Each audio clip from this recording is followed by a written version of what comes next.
Well, thank you for staying with us. We get into our big stories now, starting with that tangent of the economy. We have a staff level agreement with the IMF now. What does all of that imply? What does it mean moving forward? We'll also be talking about, and I'm going to use the word happily, exploits of the Ghana Cedi against the three major trading currencies. I'm talking about the Great British Pound, I'm talking about the American greenback and the European euro. Gains made in the last few weeks. It is appreciated by about 20% in 2 weeks. But we ask critical questions on that. Is this a good omen? Definitely it's positive for us, but how do we sustain this? What is accounting for it in the first place? Is this artificial? I mean, street value versus Bank of Ghana rates and all of that. We're going to digest all of that right here. Before I introduce the guests to you, let me also mention that I'm joined in the studio by my colleague, Bernice Abu-Baidoo, Lansah. Good morning. Good morning to you. You're looking all maroon this morning. Yeah. I felt like it when I woke up. So what's that color again? Your earrings. I'm trying to get the... I'll find it. This guy's always up to mischief. I mean, can you smell Christmas now? My nose is still blocked, and the sort of what I would have looked for, I didn't find. But I'll tell you what, yesterday I was at a Conversations in the Cathedral as a Catholic, and it was fantastic. That did it for me. The speakers there and the things they said about he was in swaddling clothes and mothering in Ghana and all of that, that did it for me. Apart from that, Charlie, I remember going by this place yesterday and seeing one of those roundabouts and lighting and everything, but it was just so different. I don't know what it was, but I just couldn't feel Well, it. let's hope that with the Cedi's current performance against the dollar and other major trading currencies, we will begin to see the impact and feel Christmas. But on social media, look, the reactions, there are some who were like, why is it so sudden, you know? I put up a question on my Facebook page and I asked if the announcement of the staff level agreement had anything to do with the Cedi's performance. We know that it was doing well, but all of a sudden from 11, 10, 9 within a matter of hours, that was quite that fast. 9 figure, I don't know. There's somebody who's shown a receipt. Because it's moved from 13 to, I think, 12 point something, then 12, within like 2 days, and that was pretty interesting. And now it's supposedly around 11 officially. I don't know, which is why I'm going to be asking as well whether these are, because there are artificial manipulations. Internationally, we know countries do that. But what would that mean? Anyway, let's get into our guests and find out what they have to share with us. Benjamin Yabua is National Welfare Secretary with GUTA. He joins the conversation. We also have Samson Asaki Awingobit, Executive Secretary, Importers and Exporters Association, joining the conversation. I'll start with you, Samson. So, first of all, I'd like to find out, what do you make of the Cedi, the plummet of the international currencies vis-a-vis the Cedi? What do you make of it? And what is your reaction? How is that, impacting your business? Well, thank you very much, Benjamin. Good to see you. You and my very good friend, your colleague Lady Day, just last week I graduated from Methodist University, and the two of you came on Monday. You didn't even congratulate me, so I congratulated myself. If you won't do, and then if you won't do. Congratulations, Samson. It's just because we weren't even aware, but congratulations. That's all right. I must say it was a bigger program, and I'm proud to be a past student, alumni of Methodist University, and congratulations to all those the 700 and over students that were graduated from Methodist University last Saturday, and to all the management and staff of the school. We are such a grateful, and the board and the council, we are such a grateful to them. And our guest who came, Honorable Brian Achampa, who came, who was a special guest, we thank him for honoring the school invitation. We are much grateful to him. Back to the question. It must be, or it should be, a good news to every Tom, Dick, and Harry of this country. It should be a good news to government, of course. It has been one of the cardinal points that every business community, every academia, every currency watchers, researchers, advocates all over the world has been looking to see how and what government was going to put in place to bring back confidence to the business community, to bring back confidence to the city. And we're all asking, is that the best of the government? Is that where we're going? Were we heading to a dig? Yet, thankfully, I don't know, strategically, government have not spoken. And I'm sure you are very much aware that government hasn't commented on this, be it from the Minister of Information, or be it from the Minister of Finance, or be it from the Bank of Ghana point of view. I have not cited any government official statement as to what measures that they have put in place actually that have actually brought us back to our feet. And within the space of 4 days or so, we are seeing about one series $20, 20 pesos or so appreciation of the cedi as against the dollar. And this morning, I think I was hearing to morning news when I heard that selling the dollar at the bank level is 10 cedis to $1. And so it means something has been done. We will ask the question, we want to know. And then, as you said, it is not usual that in December you will see a dollar cedi appreciating against the dollar. We are looking at the bigger future. The bigger future is after Christmas. What will happen to the cedi and to the dollar? So just to hold you on that point, Samson, just to hold you on that point you made, you say, and rightly so, that it's not usual to see the cedi gaining against foreign currency, the pound, the euro, the dollar. What then do you think is at play? Well, that's what we don't know. That's what you and I will have to ask questions. And that's why government has been silently about it. I've also seen petroleum product also dropping. I'm sure you saw it drop about last week. And then I think this week was yesterday too. We saw another figures coming down. So the best person to ask, I don't know if it's about the gold to the Saudi, the Kuwait people, that Ghana was going to trade gold with them. Barter trading will give you gold to give us oil. Has started, but I know that the vice president said that was going to be began somewhere in 2023 or so, or thereabout. So, and we all know that IMF negotiation that concluded yesterday to the finance minister gave it the address, also made it clear that that facility, and I've heard the leader of the IMF team saying that if Ghana give them finance or approve the financial acquisition of the what do you call it? I think if Parliament has approved the 2023 budget or so, they will also go, and then if Ghana shows them the evidence, they'll go and present their report to IMF board, and then it will be approved. So which means IMF is not even coming. Maybe we don't know whether by end of January, by end of February, or by end of first quarter that we will be having IMF being approved for us. So, or we have IMF even if it's been approved. What time will be the tranche? It's going to come in tranches, because it's not. The $3 billion is not going to come at a go, isn't it? It's going to come maybe quarterly by quarter or half year by half year. I don't know how that's going to be done. But point clearly, what I'm trying to establish here is that we have not seen any, I have not studied any document. I have not come across any government trying to lay out what government has done strategically. If you ask me, at the back of my mind, what I will say is that maybe perhaps you remember the Bank of Ghana came out to say that as part of measures to control the cedi depreciation and whatever, and to make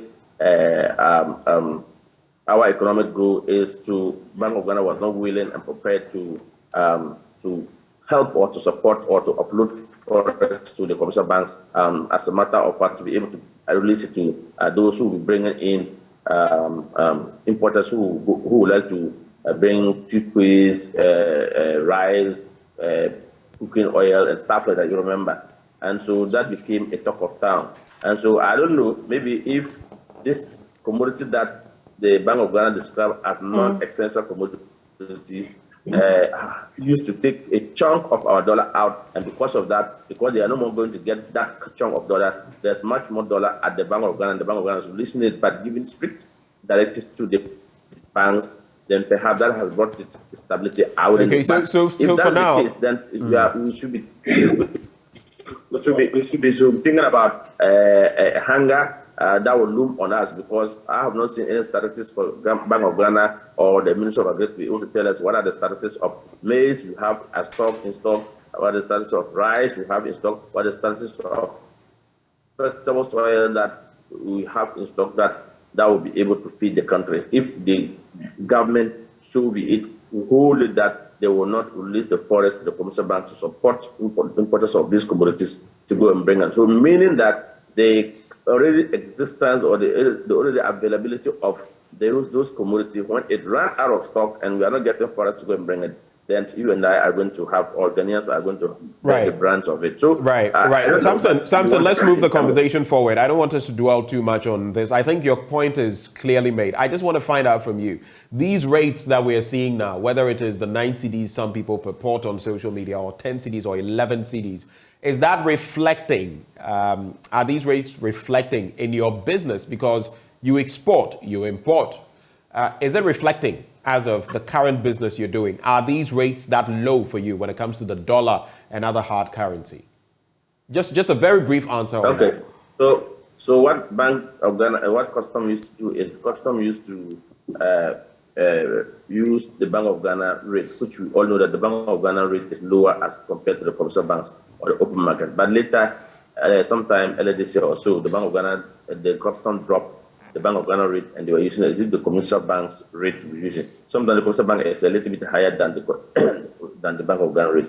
Now, what I did in my checks yesterday, because of when Gupta issued that statement, I decided to find out what is happening in our port, because just like your reporter interviewed the man at, I think, one of the market centers, and then he made clear that, okay, I bought the dollar at 15 cedis, I've paid it at high, I brought the goods, how will I be able to reduce it? And then that will affect the person. I tried to find out, okay, as people who were supposed to pay duty at the Tema port as of Monday, and because in the at the port the exchange rate converts every Tuesday. So if you were holding $100,000, $100,000 is duty to pay, and you couldn't pay, and by Tuesday, by Tuesday yesterday, what I was told is that the reflection, I think when the media were reporting about, is it 11 or 12, customers were using 12 cities in calculating the duty at the port. So it means that if customers were using 13 point something to calculate your duty for you as of last week, and you could not pay up to Monday, then on Tuesday, it should have moved like 14, customers should have moved the rate from 13.5, like say 14 or 15 cities, but they didn't. Right. So it then ran back from the 13.5 to 12. So meaning your duty also automatically converted back to the current rate that customers were using. So we saw a reduction of that, because they assess your duty based on 13 point something, and now it is 12, meaning your duty will have to come down. So that we have seen that in the port yesterday. All right, let me just briefly engage Mr. Yeboah, Welfare Secretary with Guta as well, on that same point. Are you facing similar concerns? So someone may say, I bought the dollar at 15 cedis, purchased items from whichever country, brought them into the country, and paid duty, all of that. And all of a sudden, a few days later, the currency starts depreciating. Do I now reduce the cost of my items? I can't do that. I'll run at a loss. Is that something your members are grappling with as well, Mr. Yeboah? Definitely so. I mean, it's a normal trade practice or business practice. I mean, if you bought items at a particular price, it will be difficult for you to reduce lesser than your cost price. I mean, it's natural. So that is the problem we are facing as traders now. So the way the things shot up, which we thought it was abnormal, the same way it is coming down in terms of the cedi-dollar relationship. Now the dollar is tumbling. I mean, if you go to some forex bureaus, they will tell you they don't even have the cedis to change your dollar. We checked yesterday, and that was what was going on. So yes. Wait. You're saying Forex Bureau are saying they don't have CDs to change for your dollars? Yes, I checked personally, and you go separately, they will tell you they don't even have the CDs for you to, change your dollar. So that is what is also happening. Benjamin, these kind of things, people were saying it that time when the dollar was shooting up, that speculations can also drive such thing. And therefore, what is happening can also be deduced to be safe. So that is the uncertainty that is on that market now. And definitely as traders, we are all being careful. Yes, we appeal to our members that if there's a possibility of doing some reduction because Christmas is near and, goodwill, you see what you can do. But definitely it's going to be a bit difficult. I mean, if the trend continues, like we are seeing, and is sustained, definitely then we can then calculate and you might see, prices coming down in some few months to come. So tell me briefly, right before my colleague Bernice comes in to engage you, so the way the dollar, in fact, the major currencies have fallen against the Cedi, what do you think is going on and how is that impacting your business as traders for now? What has been the impact? Yeah, you see, definitely, like my brother Samson said, it will be difficult, pinpointing it. There might be a lot of factors. I mean, buying the gold with Ghana cedis by Bank of Ghana, or the purported idea of using gold to buy oil and all those, or government checking its fiscal policy right and all that. There might be a lot of reasons for that. Definitely, they are the best people to come and explain to us what they are doing right that is causing that. But definitely, yes, the impact is going to have on our business is that it is now going to put pressure on us as to how we calculate our things. Because definitely, if someone bought at a rate of 13 plus or 14 plus, and the goods are now just about to arrive, maybe the Bank of Ghana rate that they use at the customs use at the port is what might, give some positiveness to the trader. But then the cost is high already. But striking the balance is going to be difficult. But definitely as traders, that is what we do best. We are managers. So we'll see what happens. We can strike it so that we don't lose too much, and then we'll also be able to get our money's worth. Then build on, then we can, import again early next year or after the Chinese holidays. Then we'll see how it goes. But sustaining this, reduction is key. So that, we will know that that is how it is going to stay. Then we can plan well. But now, it's quite a bit difficult. Right. Mr. Yeboah, is that to suggest that it's difficult for you to predict if this decline will be sustainable? I remember at the time when the Cedi was depreciating at such a fast rate, we were told by the analysts and business owners that it was difficult to predict what it will look like in the coming days. Is that still the situation? Well, now, so you see the opposite happening now. Now it's coming down. So definitely, truly, it's going to be difficult to predict. And then the fear now is that when it was going up, the people were edging their prices higher to try and, be at par. But now that is coming down, those that have old stocks and then with high prices that they bought it. Now the difficulty is how you are going to balance it and ensure that you still remain relevant on the market and also not to lose out too much. So yes, the prediction is going to be very, very difficult. But we are hoping that, with that business acumen that we all have over the years, traders will be able to manage the situation. Interesting. Just on the point where you mentioned that it was difficult to get CDs, I have seen people post pictures of forex bureaus in this country that are saying that CDs aren't available. What do you think should be done to remedy that situation? Obviously, the Bank of Ghana will have to step in, but if that doesn't happen, what is the likely impact for you as businesses?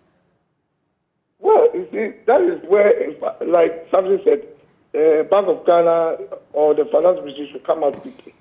So that, these kind of things, when they happen, it puts everyone on edge. Mm-hmm. Then there's a problem. So it will be difficult pinpointing what should be done. But at least, as leaders of the economy, they should come out with some sort of explanation so that it brings some ease to people, and then people can look at what they are saying and see how we can plan our way around. Because now, it will be difficult.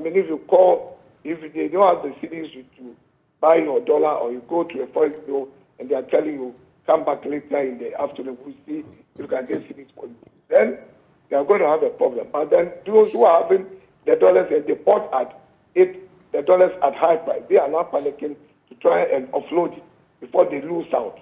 And that is, I think, what is also, contributing to what is happening.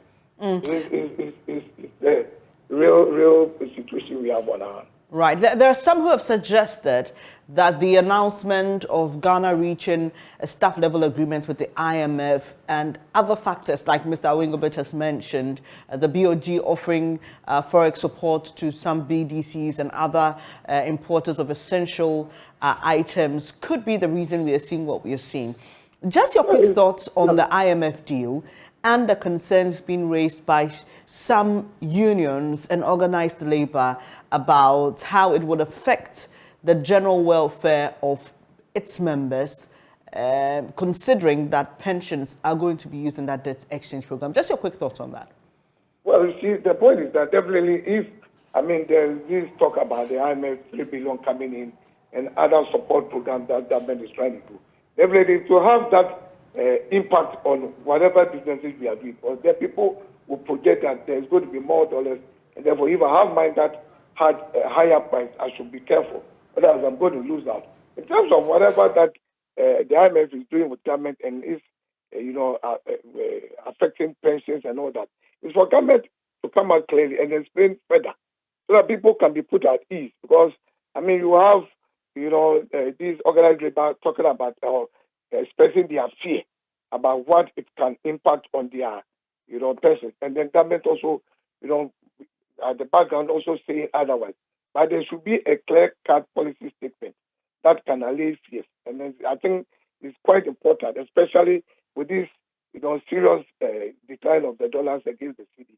There should be a statement as soon as possible from government for people to understand what is happening and the clear-cut in terms of the pensions and other related issues.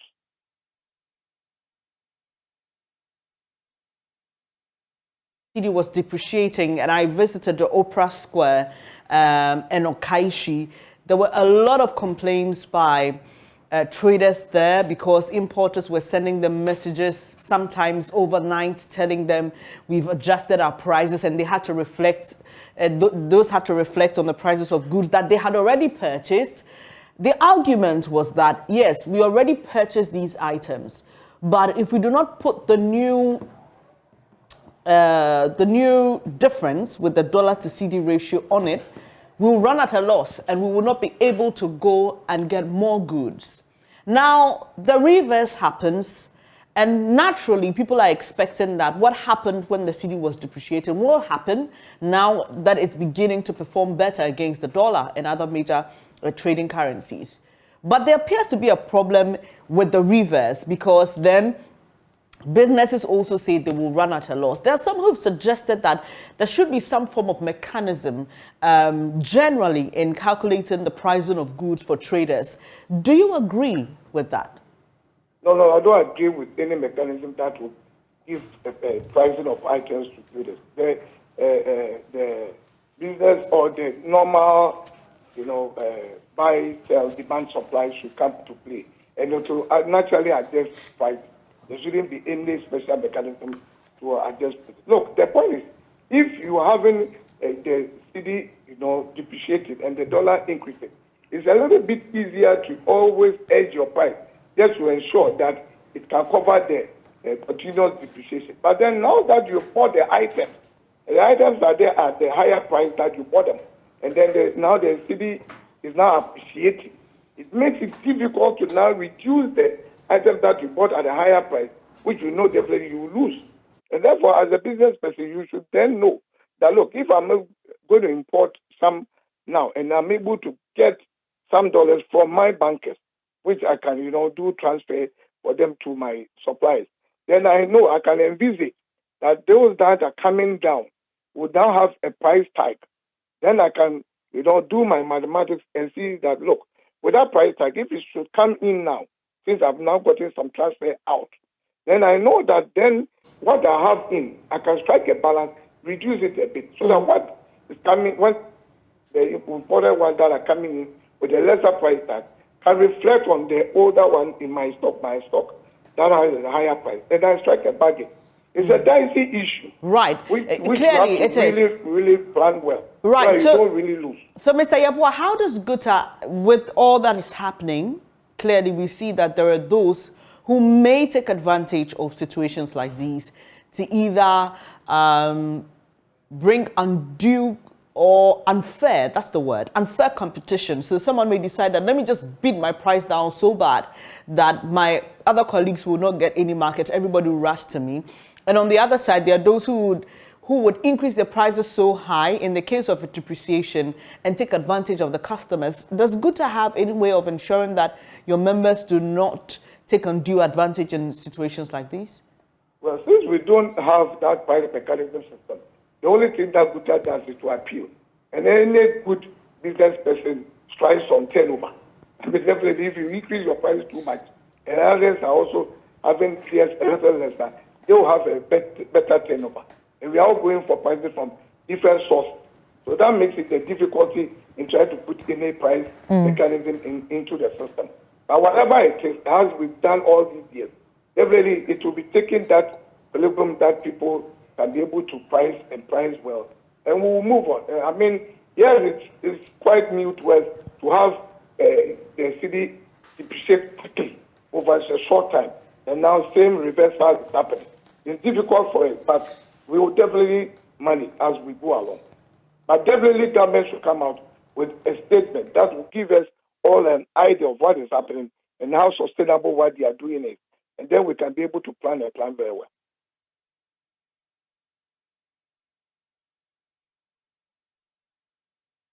Let me also come to you, Samson. So we've discussed the issues to this point where, in fact, we have an IMF program in terms of a staff level agreement. Now, the dynamics of that, let me just make it clear. We don't have a program yet. It is an understanding. It's more like a gentleman's understanding that we have our foot through the door on this, but there is a lot more that we have to do before we actually get funding, board approval and all of that, culminating the entire process. So let me find out from you, the two of you gentlemen, how optimistic are you that we're going to get an IMF program, and what are you hoping that would mean for you, the business community, as traders and as importers and exporters? I'll start with you, Samson. Needs to talk to me, eh? The point is, we as a country, of course, I speak for importers and exporters. I do research for import and export issues in this country. Why would we fight against government policies that would make Ghana grow our own, have sufficient to feed ourselves, and have surplus for export?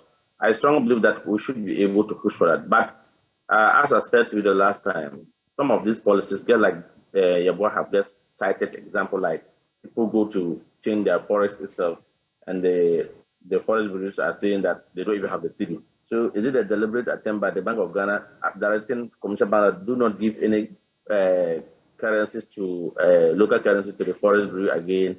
That will end up going to the black market, so that they will, based on black market speculations, the dollar is very volatile. So we'll hold the city. If they have the dollar, they'll bring it to us, and so we'll get a dollar. Then we'll not allow it to go out to the black market again. I think it could be one of the reasons. The other aspect is that yes, if the IMF approved the facility for Ghana, I think they said there's a homegrown policy or show, and I'm sure that was one of the measures why they said they were not going to allow the Bank of Ghana give forex to the commercial banks to give to importers to go and bring certain commodity. My fears here is that. What comes next year if our people are no more bringing it? Because there's a gap, and whatever importation that comes here comes to fill up that gap, and that is making Ghana not running into food insecurity, and we cannot afford at this point in time. The precious mineral all over the world now is food, and we know that the crisis between the Ukraine and Russia issues. There has been the food shortages all over, and countries are put up mechanism in place to make sure that at least. I remember, I think around the COVID-19 or one of the area, the Vietnam and others were holding on to their rice export because what was the reason? The reason was to make sure that they have availability of those food to sufficient for their nationalities. And so, if government is taking the policy to make it sure that at least they cushion Ghanaians, at least they make sure that Ghana can produce more and then feed ourselves. And if there's surplus, we look for. Now that we have come to African Continental Free Trade Area, that is giving us opportunity to trade among 54, 53 states among ourselves. What do we position ourselves for? So I have no problem, but some of these short-term policies, short-term measures will not be able to help. I strongly believe that we should look at into medium to long-term. Because if you tell me that don't bring rice and secondary schools are crying and you say they are local producers of rice and we don't have those local producers of rice in the secondary school to feed the secondary schools, our children, and our children are crying and teachers, headmasters are asking PTA to come in and support. Where do you go from here? I strongly believe that the government will have to really look at these policies. Yes, we agree that IMF should come, but already my industry has been hit so hard. As we speak now, you are clearing the goods at the port, you have to pay a VAT of about 15%. You remember the VAT has moved from 12.5. If this budget, this 2023 budget is being approved now, the 12.5 will be moved from 12.5 to 15%. Then the get fund is there, the health insurance is there, and then we come to do at sales. That's input tax we are paying. Then at sales, at output tax, we are going to tax us another 15% plus 2.5 get fund and health insurance and COVID-19. Then the cascading effect that it will get to the final consumer. There's a cost element. When you make a claim of the input tax of 12.5, or if it becomes the 15%, there's still a difference. When you strike it, when you add 12.5, 2.5, 2.5, 1% COVID-19 levy, it becomes like, I think, 90.2. You subtract the 12.5, there's a cost component, which we are asking government at least, can government hold it somewhere or do something with that 6%? That is a cost to the business community. So you see, these are the variables that people have to look at. That was why I raised an issue in regards to my colleagues from Guta that they shouldn't have issued that statement in a haste way, saying that business people should reduce, because you have to look at the factors surrounding what happened and where we are now. Those who the dollar at 15 cedis, those who went and paid the duty at 13 plus, and the cargo is those goods is locked at the warehouse. They have to offload those goods. Then maybe from now for Easter importations, no one will tell, because if the dollar, and that is why we now put the government to test to see whether would they be able to hold it where we are till it will cross January, February, March. They will say, well, then the government has done good. But if you haven't studied the thing, you haven't known how the trend is going to go, then we start saying reduce your prices, and tomorrow the dollar come back to where it is. Will we come back to say this to increase the prices? I don't think we would like to do that. So far we want to appreciate government effort or what government is doing. And I'm saying that up to now, it could be a deliberate that government have decided to hold the city, say, I will hold the city rather, and see whether if the forest people will get money to do a change. Then it will compel everybody to come to the bank. So if you go to the bank, there's an interbank rate, okay? Because if I go to Alaji, if I hold my dollar, my hard dollar, and I go to Alaji doesn't have the city to give me. So I'll be compelled to go to the bank, interbank to change. So I'll go to interbank to change at the interbank rate. Then the foreign will remain in the bank. Then of course that means government is closing down black market by extension, foreign blue by extension to black market. So when that is collapsing, do you suspect, Samson, that is what is happening, especially as people are complaining that they're going to the Forex Bureau with their dollars and can't get CDs? Do you suspect that is what is happening? I said, let Bernice talk to me. You don't need the soothsayer to tell you that that's what government intends to do. Because if you are holding the Forex now, the dollar now, you hear the news that, oh, black market is about 14 cedis to the dollar. Oh, if you go to interbank, it's about 10 cedis. This one is 10 cedis, isn't it? So you go to the black market, and whether it's 13 cedis or even 12 cedis, you go to the black market, you have the dollar, they tell you, I don't have the cedis to give you. So you compare to go to the bank, because it's only the bank that you go and get the cedis. So where will you go? You go there at that lower rate. So, of course, those who are hoarding it can be another strategy to punish those who are hoarding the dollars. Okay. That, the opportunity by Christmas, it will go to like 20 series, then I'll make more money. But people are going to make the money.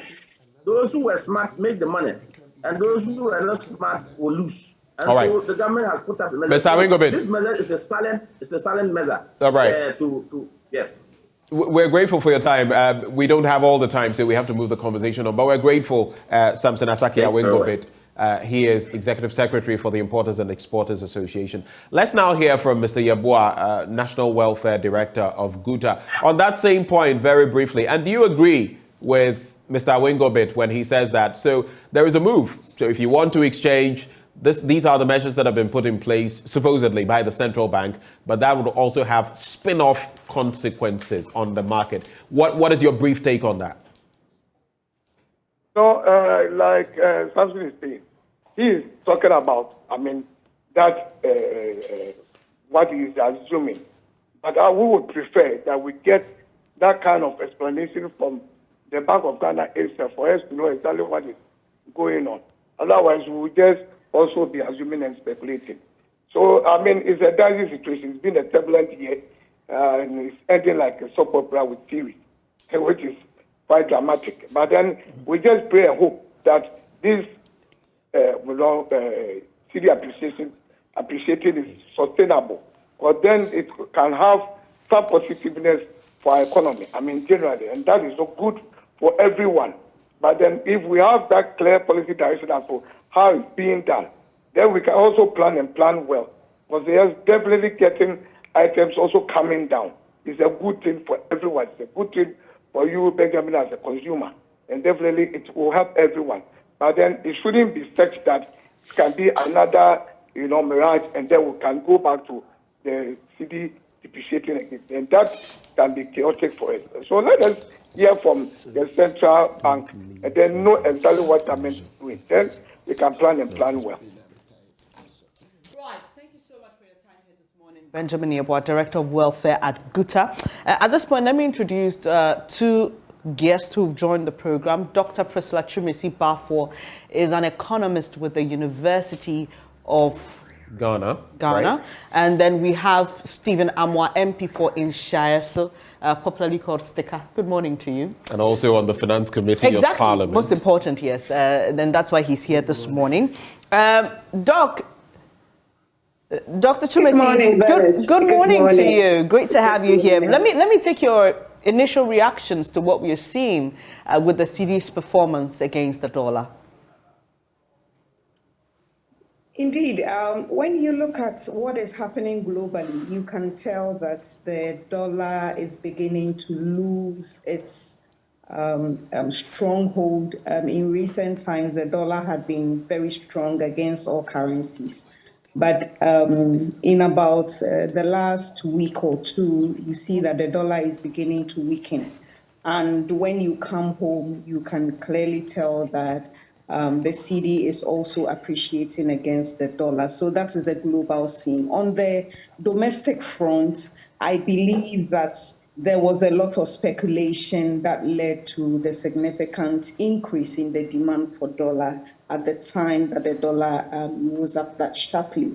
But that said, based on the fact that the country is now engaged and has made an advancement in that engagement with the IMF, all those speculative activities are coming down.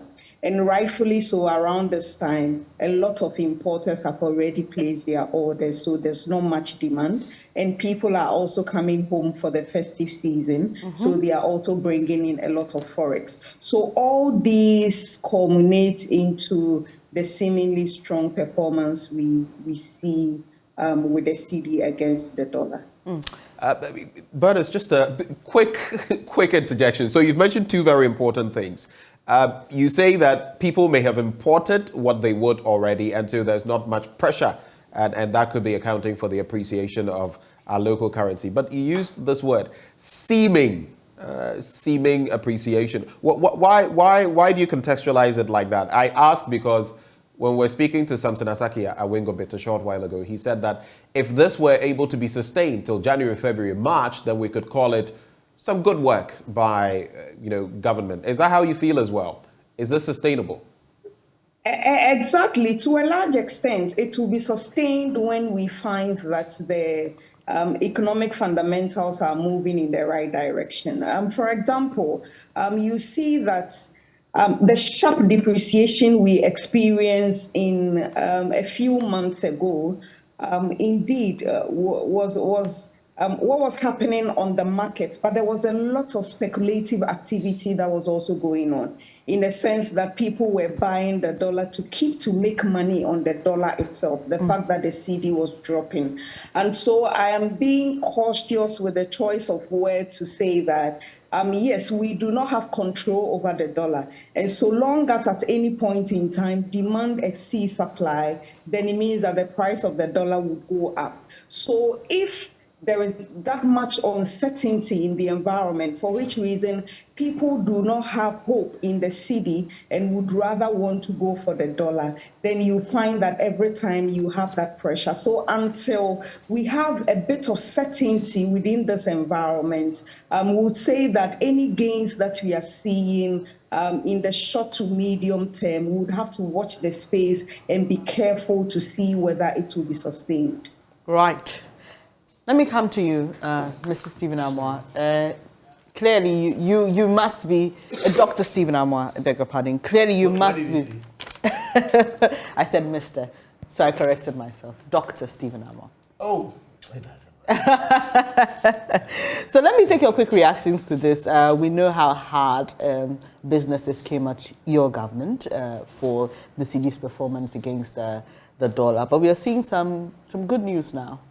How does that make you feel?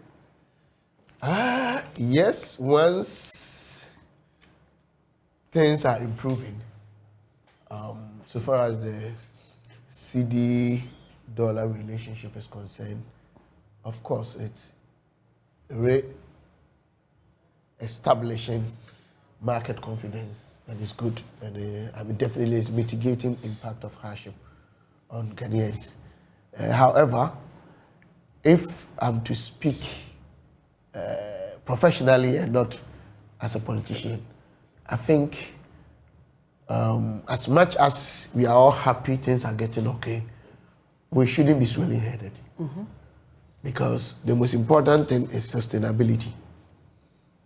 You realize that the dollar issue has been doing so much harm to us as a country, not only today. Because I always say that if people say, oh, there have been A or B causing it, it's funny.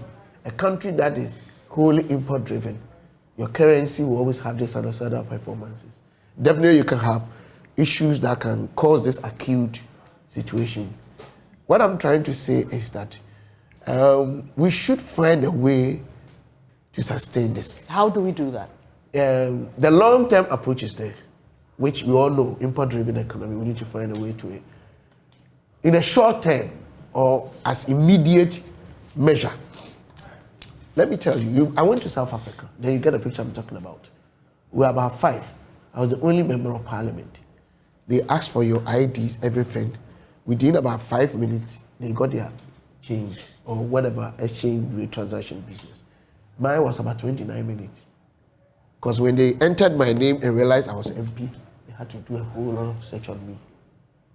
You cannot pay anything in South Africa with any foreign currency, except at the airport. These things are not Herculean task for us to do as a country. Why? We don't even know the amount of dollar in our system. We don't know, we cannot track the critical activity path of the flow of dollar into and outside Ghana. These are very serious issues. But once you know these things, then you can sit down and calibrate your policy framework and do something about it. So I think... So this is a charge to the BOG? Come again? This is a charge to the BOG? Yeah. And also also policy on government side. Bank, they should work the fiscal and then the monetary, of course, you have within, we need to do something about it. And then the banking industry as well should also help, all stakeholders. But then we must also accept the fact that the government is trying hard in terms of now upscaling its communication. You know, sometimes miscommunication can create this issue about panic, and the confidence, on the market will get bad, and people will start buying. The doctor, the noble woman, said that people buy them because they were trading the money, and some were buying and hoarding. So all these activities are also based on the fact that probably communication, the cascading effect is not there. So as much as we are all happy that good things are happening, we shouldn't go and sleep. It cannot just be this. We need to still analyze why is it improving? What can we do to do better to sustain it in the short term? And what are the immediate measures do we take to make sure that, yes, we are actually being consistent with the performance of the city? And then the long term that every Tom, Dick, and Harry talks about, we need to work on that. There are basic items that, my sister, we have no business as a country to import them. But that's why your government is the 1D, 1F. And how far with that? Because then it appears 1D, 1F is one of the best policies any government will bring. But how would you rate it so far? I would, I have a problem. Your question is perfect. But these days in Ghana, you make one comment, then the social media destroy you. Now you people are impeding, not you, please. The media space is impeding that kind of boldness to speak on issues. They will take one and then they will insult you. So I'm being very careful. I think it's one of the best policies, but we can do more in terms of measures. I mean, if we are asking, what's the percentage of the output of 1D, 1F? I mean, as a percentage of our GDP, can we? I don't know. Maybe other stakeholders know. How much has it reduced our import driven? I hope you understand what I'm saying. These are all good policies because the president's policy was to make sure that education and industrialization, because once you finish school, you need to get a job to do. That one is perfect. So the policy was to build that import-driven economy that will sustain attaining the long-term economic growth and stability. But I think sometimes the measurements are questionable. The measurements, because if it's free juice, I would have expected that 1,000 hectares of land or X hectares of land can produce the amount or the quantity of maize we need as a country. So after 1 year, we'll not import. And the measures are clearly defined in terms of the value chains and everything. 1 million or Y hectares of land can produce the rice we need domestically, and that all the inputs, everything that we need, well designed, and we know that after 1 year, we are not importing rice because we are producing K amount of rice that we consume. Right. I think this scientific work, sometimes we lack as a country. And it's not only government A or B. And I think if once we introduce that into the 1D, 1F, where we have clear parameters, well measured, and know where we are heading to, define the needed value chains from inbound to outbound, the jobs we will create, the machines we need, the cyber land we work on, the risk that will be associated with it if we want to import. Already we've done works on the countries that we import from us and sustain. Once we do this with the figures, we have a benchmark. Then we can move ahead and battle all forms of turbulent situation. But sometimes we don't do, all of us. We don't do. And that's the only challenge I have with 1D, 1F. But to me, it's one of the best policies. Interesting. So we'll be moving on to the IMF conversation maybe before shortly. We yes, get there. Benjamin, just a bit on his experience in South Africa and how you can use the foreign currency to purchase items beyond the airport. On the 5th of April 2022, the Bank of Ghana released another statement cautioning the public on the prohibition of pricing, advertising, receiving, and or making payments for goods and services in foreign currency in Ghana. It appears we have all the fine laws to implement these things, but when it comes to doing it practically, then we have a problem there. But Benjamin, your question. Doc, so we saw a steep rise in these hard currencies, the Great British Pound, Euro, Dollar, within a short period, but the plummet is pretty interesting. The rate of the fall, I mean, in a matter of 2 days, the dollar had moved from 12 point something to around 11. Some industry watchers have found that exciting or interesting, but I'd like to find out from you, why do you think this is happening? What, in other words, what policies, what real actions are triggering this? Is this organic? Is it artificial? If I say it is organic or artificial, I'll be a liar to you. I just want to be very honest based on my access to data and information. But before then, do you realize that the year 2020, 2021, on the continent of Africa, Ghana was the best performer in terms of currency performance? You remember... You're quoting 2020 to 2021. Yeah, I'm making a point. We depreciated 3.9, 3.91. for the 2 years. We were all happy. Suddenly, within a few months, about a couple of months, 2022, the dollar started escalating and it never stopped. So I think there is some sort of research that has to be done quickly to actually find out. It's like you are there, you are very healthy, then the next day something bad happens to you. Then the next day you are well. You need thorough pathological or physiological or medical attention and research to know exact cause. Because we all know the import driven, it's long term, we all know. So already our Cedi chronicle is not very strong. But this issue about the acute that we need to find out, which I think Bank of Ghana is working so hard towards those things. But you also realize the Bank of Ghana quickly, or is it the finance ministry? I need to find out whether from the fiscal side or the monetary side. Quickly, if I heard it right, because I was away, but I read it, that those who import rice and all those things, there were some sort of incentives that they were doing that for them to import them, and the government or the authority stopped. I don't know whether the central bank. Exactly, whether that actually pushed into that. It could also be when the dollar. But we've been told that a lot of those who do those imports don't even source their money from the central bank anyway. So source money as in dollar. Or yes. For the imports, that most of them don't source their money from the. So where did they get a dollar? That's the question. That is what I spoke about first. Any properly organized economic framework, you cannot just acquire dollars or foreign currency anyhow. It's one area we need to quickly work on. Right. Quickly. But I think where dollar is heading towards now, if it's not the dollar is, have we also found out whether dollar is also performing the way it was performing? Because dollar even outperformed euros. You remember? Yes. So, but it started losing its so it could also be one the because it's a fight between two parameters. Once one is weak, the other could be strong. The other factor that could also be possible is that when the dollar decided to come down, the Cedi began to appreciate. Because people had bought dollars and kept them, probably they got scared. So they decided to come out. And that actually escalated supply of dollar. And once supply goes up, definitely demand will slow. Exactly.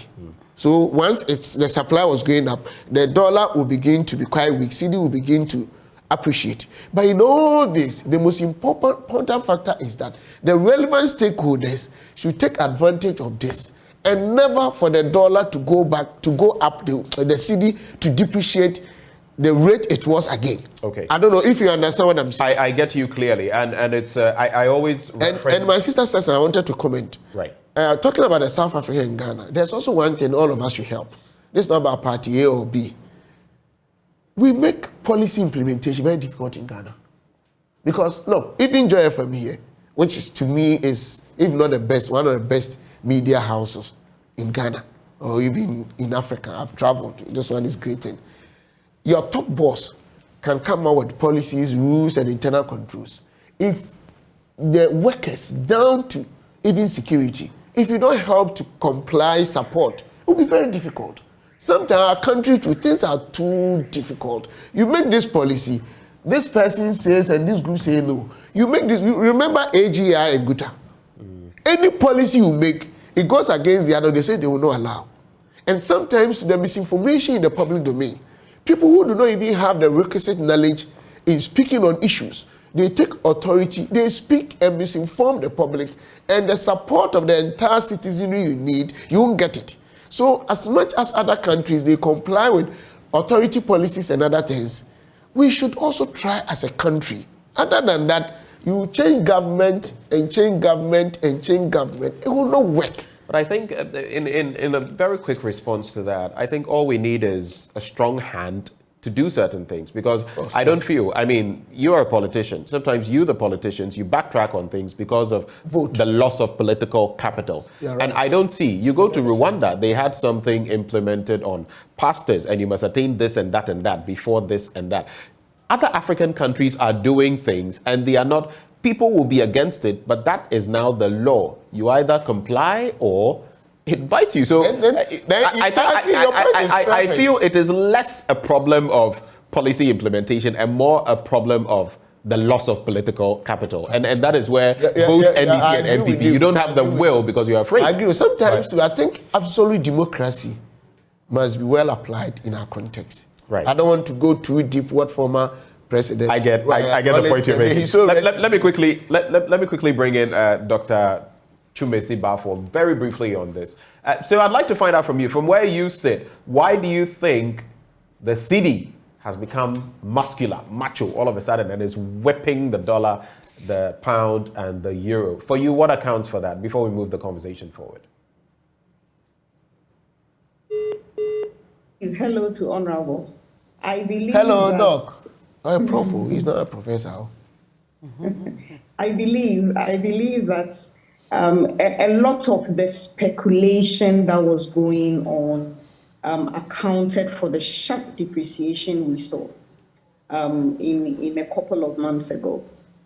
So why do I say that? And it all comes back to the fact that our regulations when it comes to Forex in this country is quite lax, and something needs to be done.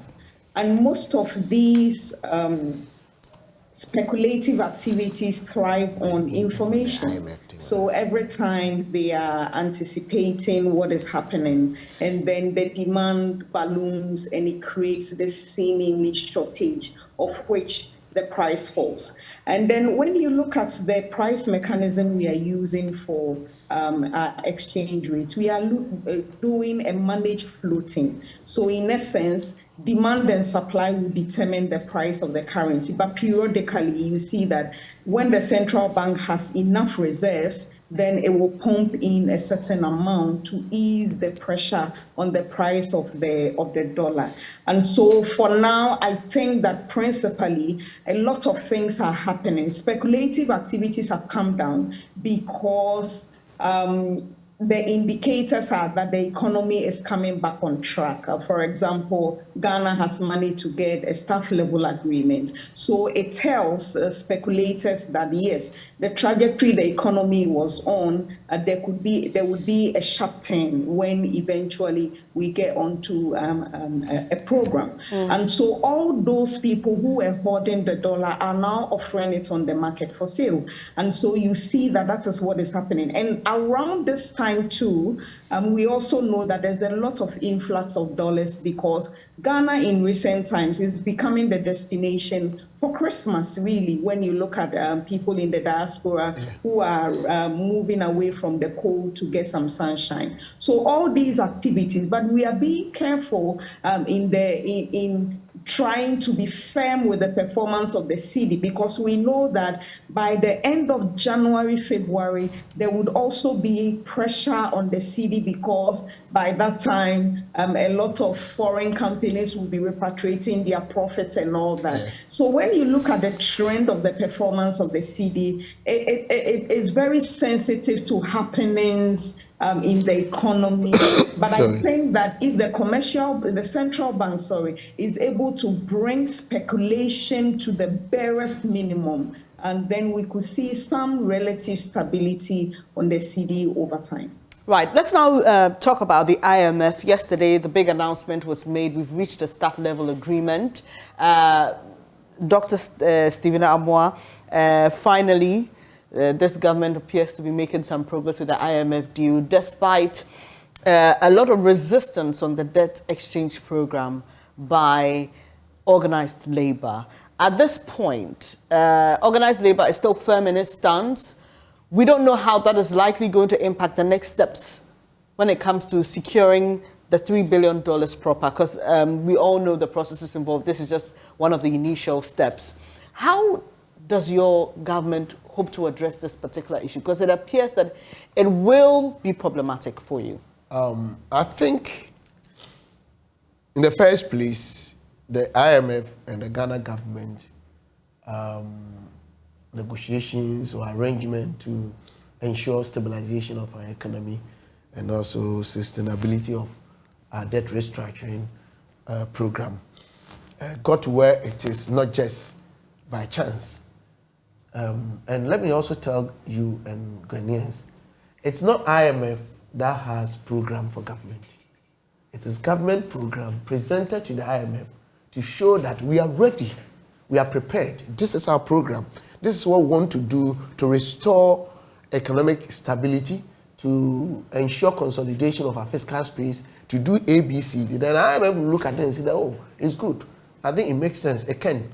So we are also making input. You go A by A. What shows that you can do this? Because you have settled that the program can ensure this debt sustainability issue, fiscal space consolidation issue, and the economic stability, and also addressing the confronting challenges economically. So they look at that and see what the government is ready to do in terms of our expenditures, in terms of our revenue generation domestically, broadening the base. So these are all parameters that were presented in a way that the IMF, at the staff level, they were convinced that it will help. Now, raising the issue of major stakeholders such as the union and other things, let me tell you, I'm being very honest with you. I think they are not wrong because probably initially, I don't know whether that was done because we have asymmetric information management. It's not everything that I will know. I mean, even Joy Family. Well, they say they were not involved. So that's what they are saying. But I heard from, I think, one key stakeholder person from finance ministry, they engaged their leadership. I don't know whether that was true or not. But I think the communication did not go down well with them. Because you know something, implied market forces are already deteriorating the value of these bonds. And that is why people go to any of the private banks that they have private arrangement with them. They go for their money. It's reduced. It's not government. So government realized that, okay, what is happening today on the market, I mean, domestically and globally, I need to put arrangement in place to safeguard my people and their assets. So if probably that explanation had gone down well with the union people, they would have understood. But there's this emerging trend in Ghana, which I will blame my government as well as the public. Sometimes such good issues and policies and strategic frameworks, before they come out, a hint is out. I mean, somebody get a hint, comes, I'm coming, I want to end with this. And then the whole stakeholder body becomes confused and worried, and they will talk before we come out to explain. But then it's difficult. Yes, but their concern is rather going to help the unions in the medium and long term. So I'm just begging them that they should find private experts in this field to explain things to them if they don't agree with them. The problem is that you didn't involve them in the first place. And this is not just the example. There have been previous examples of how governments, right. You know, I spoke to... The e-levy is an example, the e-levy among others, for which reason then later you had town halls and all of that. Yeah. So the concern is that you needed to involve us first. It's our monies. You don't speak to our fund managers. It's not theirs. So you speak to us, whose pensions are going to be used for these things. So that speak to them or the fund managers? No. So government says it engaged the fund managers. Yeah. But the unions are saying that we should have also been engaged because the fund managers were kind of underwriters, kind of they passed through them, isn't it? Or if now you're the fund manager, I put my money through your fund management framework. Definitely. There's interface between the fund managers and the government. That one there. So you're saying that government shouldn't have gone down to the level of... I'm not saying government should do. That would have been okay. But I think that if you are the one who, managing my assets as a holder, and then there's interface between you and probably the government, and there's interface between me and you, I don't know the level of communication or negotiations or whatever that prevail between government and the fund managers.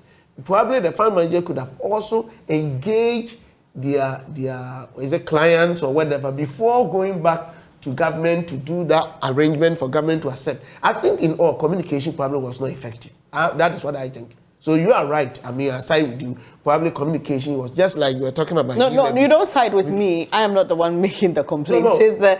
I side with the point. I side with them. Right. I side with them. So maybe going forward, government will try to, knowing all these probably lapses, will redefine new paradigm shift in dealing with stakeholders and see that this is how our country is. And going forward, this is what we will do. So I'll plead with them. But apart from the communication issue, me from where I'm coming from, as a professional person, that I don't think I know everything on this earth.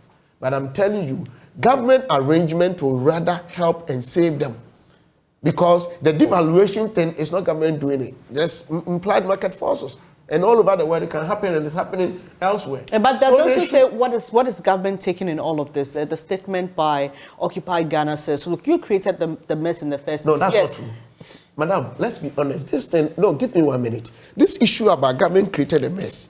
Before God and man, let's be very honest with ourselves.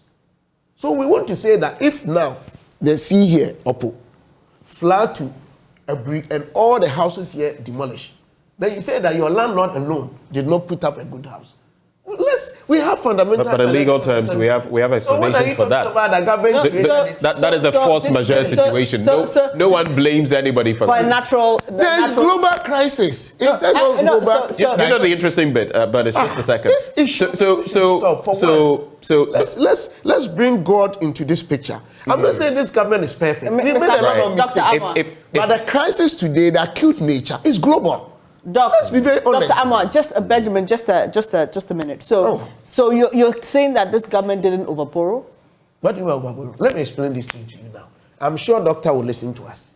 Today, I'm talking to you. Any honest professor should come on board. Already, Ghana has problem with borrowing. That's a fact. This government is part of it because we run what is called negative effective tax rate.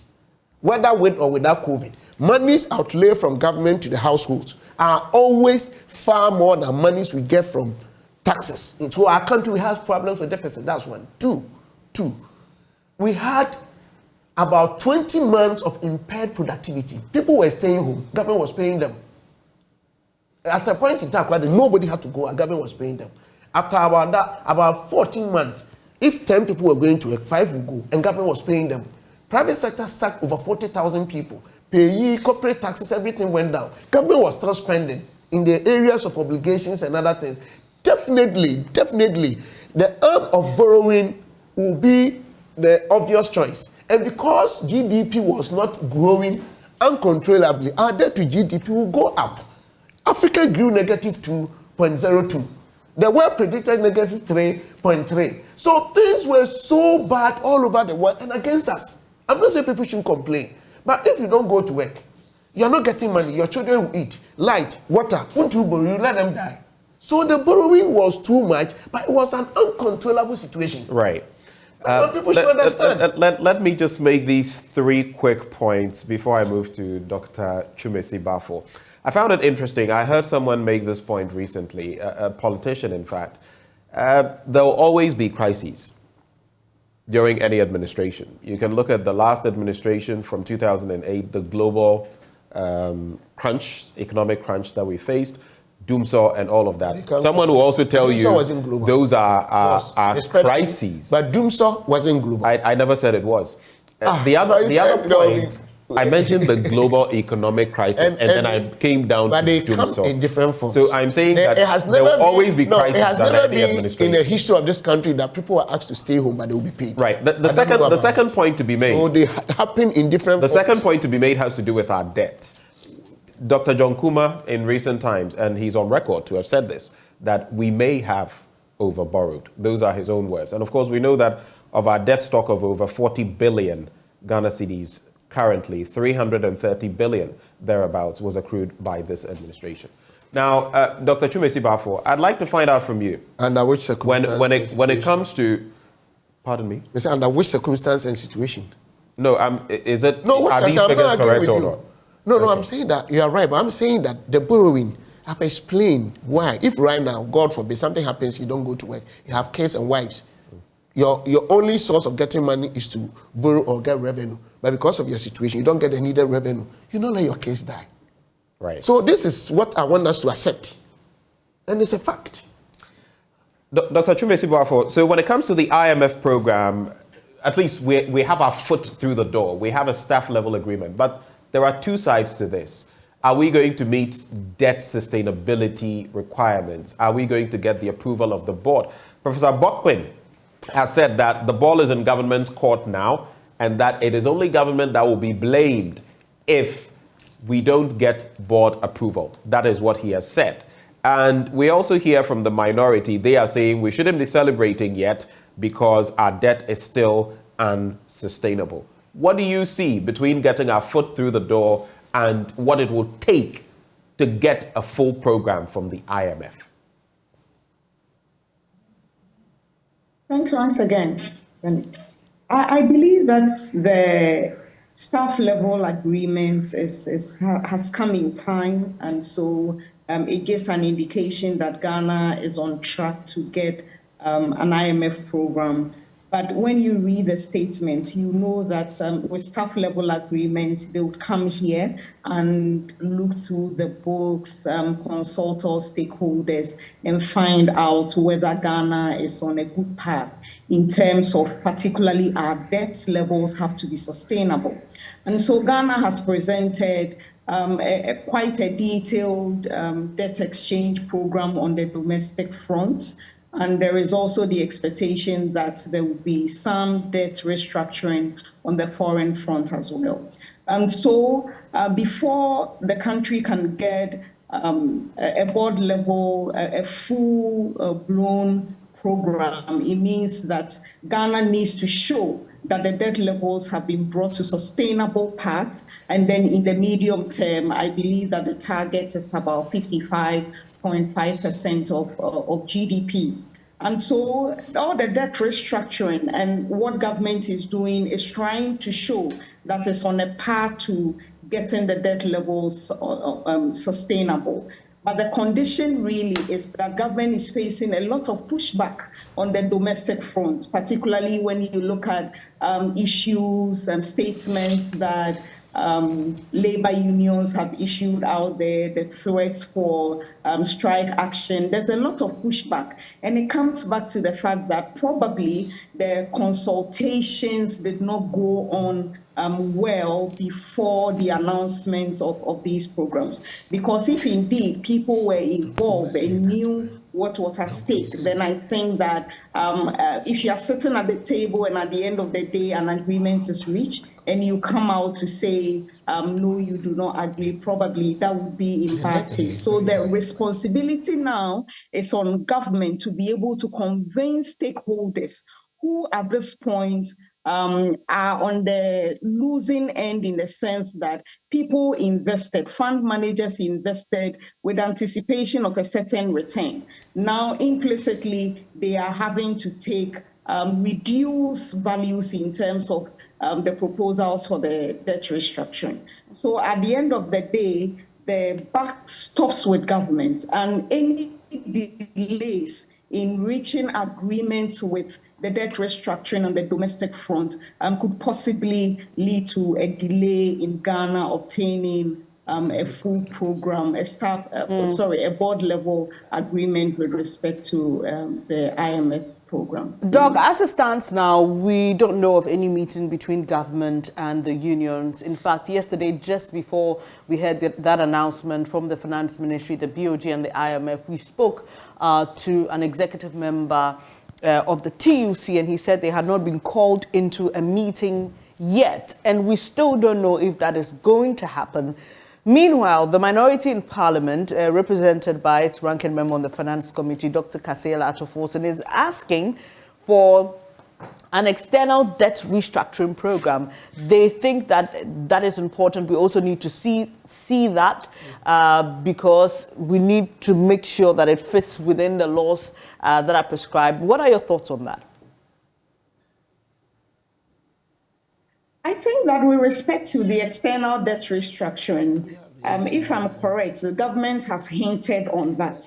And there, I think that even the extent or the quantum of haircuts possibly external investors would suffer would even be more significant, if my memory serves me right. And so it's something that we are looking forward to. But the external restructuring is also likely to come with a lot of litigations here and there. So he actually, sorry to interject, he's actually requesting that it be brought before Parliament for scrutiny. Indeed, I believe that at the end of the day, before this program comes to force, it will go to Parliament for acceptance. And so I do not know, in managing this, it's all based on speculation and sentiment of market participants. So sometimes yes, a bit of information asymmetry. You don't want to put all your cards out there. When you look at the way government tried to manage the domestic debt exchange, you could see that there was a lot of negotiations behind the scenes with some stakeholders. And so when the information came out that this was what government was planning, they were forced to come out at the time they came out, because the market participants are watching to see what would happen. So sometimes your best move would not be to put the information out there right in front of Parliament and ask for a debate. I think that no matter what the agreement would be, it would go to Parliament. But in terms of managing expectations and also trying to manage people's sentiment and potential acceptance of whatever proposal government would put out there, it would not be prudent to just put it in open like that. There would be some kind of behind the scene negotiations with participants in the market, actually. All right. Doc, I'll come right back to you. I noticed that... in this scenario, pardon me. Just a second. Just hold for me a second. Dr. Amwa, there was something you wanted to react to very quickly, so I bring Dr. Chuma. Oh, you finish? Would I speak again, or I should? Okay, so then you hold your thoughts and we'll come to you later. When he's done. All right. All right. Please go ahead, Dr. Chumesi Bafo.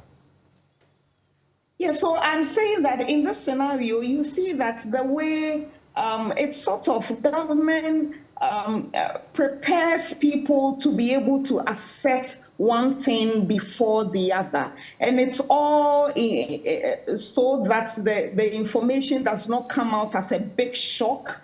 And so it's like, for instance, if somebody loses a relative in the hospital, you see that they would want to be preparing the mood and not just give the information just like that. People are about to lose some amount of their investment. So I think that the management of that information, and in as much as government tries to manage that information flow, it is also important that they do not keep key stakeholders within this space in the dark. And I believe that the Parliament is a critical stakeholder, and everybody has a right to some level of information. Right. Let me just ask you quickly. We heard the finance minister say that we've done pretty well. In 5 months, we've got a staff level agreement. And that is faster than the likes of Zambia, Chad, and Ethiopia were able to secure. He also mentions that we can only get to the IMF board, which is the ultimate, if we get sufficient commitment from our creditors in support of the debt operation. Sufficient commitment. First of all, do you suspect we'll get that from our creditors? They are in this for, it's business in a way. And then again, since we've got an SLA so quickly, 5 months, do you suspect that will also feed into how quickly we can seal this deal and get to the board?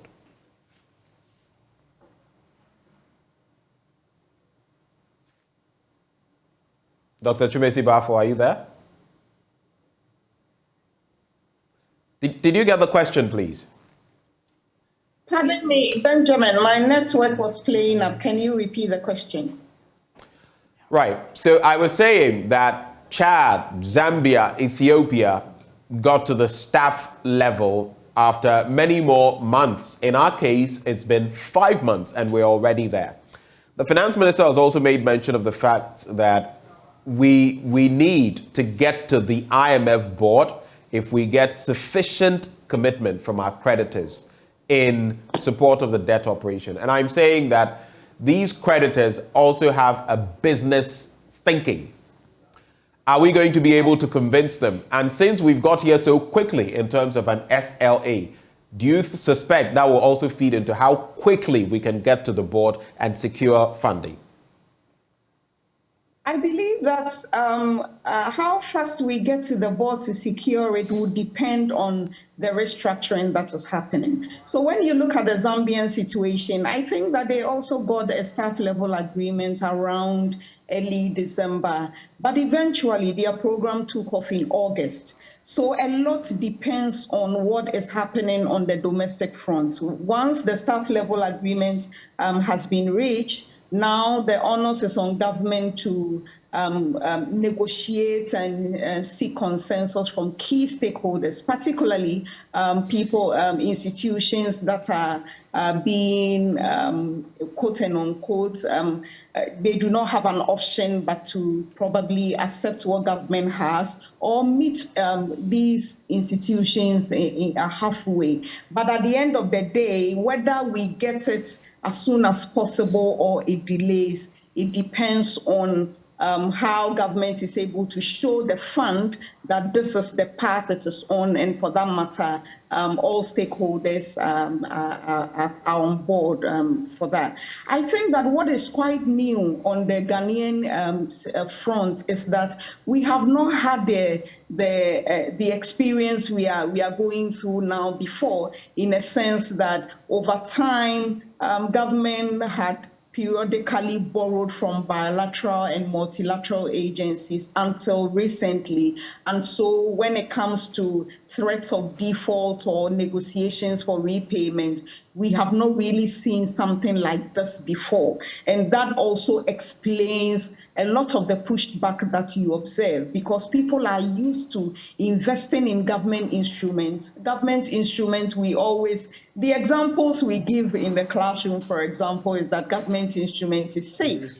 But safe in quotes, in the sense that in this scenario, you can tell that government can also have issues with solvency. And when that happens, it's an investment and it comes with risks. And that is what we see currently. Well, what are you saying? Just very quickly on this before we come back into the studio. So we noticed that with domestic bonds, about 40% of them are held by foreign elements, and then just about a third by the commercial banks, entities. We hear that in this year, it's fallen by quite a lot to around 10% by close of this year.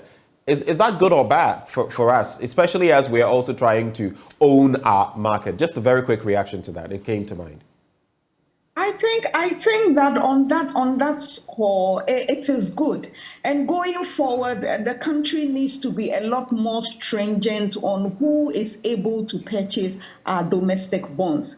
Why do I say that? Because it all contributes to the pressure that we find every time on the forex market. Why? Because these individuals, because of the higher interest rates that Ghana offers, and the seeming stability that we used to have on the foreign exchange market, they would change their dollars and come and invest in the local currency. But at the end of the day, when they make the gains, they would have to change it back. And that puts a lot of pressure on the local currency. So I think that if it's a domestic instrument, we should have it in our laws that you need to prove that you are Ghanaian and for which reason you are buying a domestic government instrument. When that happens, you will not find this persistent demand coming from, for example, capital flow reversals. People would want to discount their bonds. We saw it when the market is not stable, to quickly exit the market and put a lot of pressure on the foreign front in terms of the foreign currency. Right. So I think that going forward, and particularly there is also the need for us to look at our investment laws. The fact that people can easily repatriate whatever they make and send it abroad is an issue. I know that as a developing country, we put in all these to allow people the freedom and also make Ghana an attractive destination for investment. But we also bear the brunt of the repercussions when it comes to when our currency runs into issues because of some of these relaxed laws that we have. Right. Thank you very much, Doc. We'll just take quick reactions from Dr. Stephen Amoah, and then we'll wrap up the conversation shortly. I think I agree 100% with what Doc said. And it shouldn't just be talking, not she, we. I mean, those who have what it takes, the mandate to manage the policies and the resources of the land to understand a few things and implement them. But when it comes to whether the executive board will approve the staff level agreement or not, she said so many things which I agree. What I will add is also the assurance that can be given to the creditors for them to also get to the level that their positions will convince the executive board. It's very, very critical that the creditors need assurance from us, and assurance from government, and assurance should be very convincing as a country, because their positions are also going to influence the progress to the executive board level thing.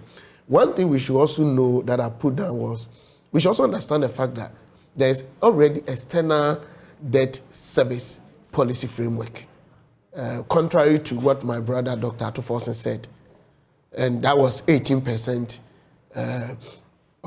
to our revenue, and that is part of the package. In fact, one of the ratios that really also convinced the IMF staff here. So we need to agree to. The next level is the future of the creditors themselves. They should begin to consider the systematic risk factors that are likely to confront them if they also make things too difficult for the government. Because it's like somebody owes you, yes, and the person is in a position finding it difficult to probably perform his obligations so far as that transactional relationship is concerned. You say, hey, me, I take firm position, I will not. If the person doesn't get, your business can collapse one day. So they should also understand the fact that if the economy is not doing well, you must push for your money today, but you should think of the going concern. The other side is that the government should also, or the relevant stakeholder authority should also sit down, redefine its communication package with them, framework, so that they can also convince them very well. It's very, very important. There's this last thing I want to say. I've been saying this for so many years. It was part of my PhD work. And trust me, not that I'm here to brag. I'm going to Switzerland next year, first quarter, because of this work. And I've been saying this over and over, and I'm surprised that nobody wants to take it serious. Fundamentally, there's something wrong in our country when it comes to our domestic debt. The rates are not normal. You know, what's abnormal about them? Prof was a bit light on that. Normally, investments are classified. We have risk-free, and then we have risky assets. And even the layman understands this financial principle that, investment principle that the higher the risk, the higher expected returns. Right. Government securities are deemed assets risk-free. Of course, outlier situations can happen. So they give returns less than risky assets. But in Ghana here, for so many years up to now, about 90% of the time, even T-bills give returns more than risky assets. That is a fair point. So it's bloating even our debt portfolio or whatever it is. And two, it's even making someone like me challenge our GDP growth, because the banks are probably also getting not unrealistic returns in that framework. So fundamentally, we need to redefine our corporate focus as a sit down properly and think. I'm not saying we are not thinking, or rethink and say that what are the fundamental wrong things we've given power, other stakeholders are there. What should we begin to think and then streamline all this? Look, all the formulas from 1965 by Sharp, in the 70s by Ross, I think in the 90s by Hanan and Lien, and then Dermin 2015, I did the next formula, 2021, marked by Canadian, whatever, professors in Ghana. Trust me, these formulas, especially those ones, they are not applicable in Ghana, because if you invest in any private sector, the returns you get constitute two components. One, the returns you get from the treasury bills in the country, plus the premium to compensate for your risk. So if you invest in EcoBank, you're supposed to get TB returns 10% plus another percentage. But here is the case, the TB is rather higher.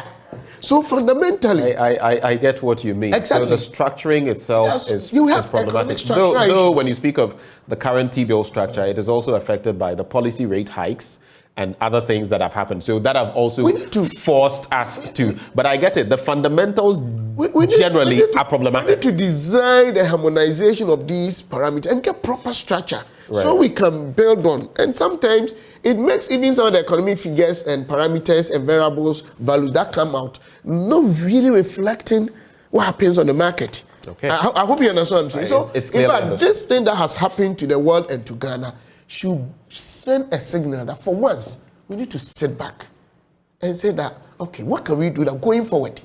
Our country can be solid, can be resilient. We can also rub shoulders with the giant economies when it comes to our framework. And all stakeholders should also, in fact, I pity Bank of Ghana because they're suffering. It's not easy for them. It's not easy. I'm being honest with you. It won't be easy for them. Yeah, because if they increase policy rate, it's an issue. If they don't, it's an issue. I think they are doing well. It's a problem I think Bank of Ghana is doing. All central banks and even the government are dealing with. Even the Fed in the US. Yes, and even the government, it should not because I'm MPP. We have issues that when you criticize, you are right. And I think they are cross-sectional. Over the years, these wrong things have been repeating itself, whether government A or B. But I think it has also been easy for us. It's not too easy. It's not you easy, wake up definitely not. and one day, giant economies that you depend on, inflation rate has increased over 400%. UK 1.74 to about 10.1. US was at 1.812. And even the global one was 2 to about 8. Then you don't know what to do to yourself. Your economy is already weak with all the corruption issues. So these issues we can have more time to discuss. We're wrapping the conversation. I just felt, though, I wanted to know what your take was. Give me some 20 seconds of this. The Member of Parliament for Asawase says the Speaker of Parliament is becoming a tyrant and that he should listen more to both sides. Well, what do you think? Since you're a Member of Parliament, right before we end the conversation. Personally, he has more experience than me in Parliament. Right. Muntaka you're talking about, and I respect him.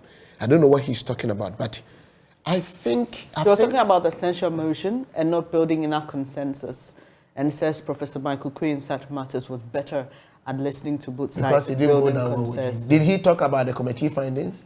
He was saying that there was even no point going Even anyway. they themselves said that the committee could not find anything credible for Oferiatta to go through that thing. They themselves. But what I'm saying, I've seen this speaker, in my opinion, being extremely neutral.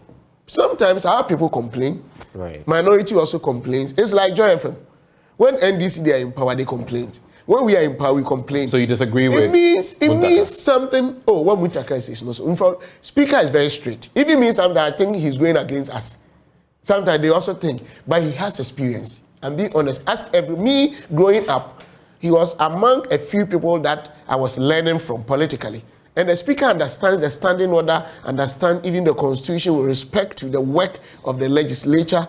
I mean, it's crazy. He's so good. He's so good, but he's not perfect. Right. He's not perfect. There's no such thing as a perfect person. I think he's really a father of the house. Thank you. He's really a father of the house. What a way to end the conversation. I'm the MP for Inshaso and a member of Parliament's Finance Committee. Let me also say thank you to Dr. Priscilla Chumesi-Bafo, an economist at the University of Ghana. Well.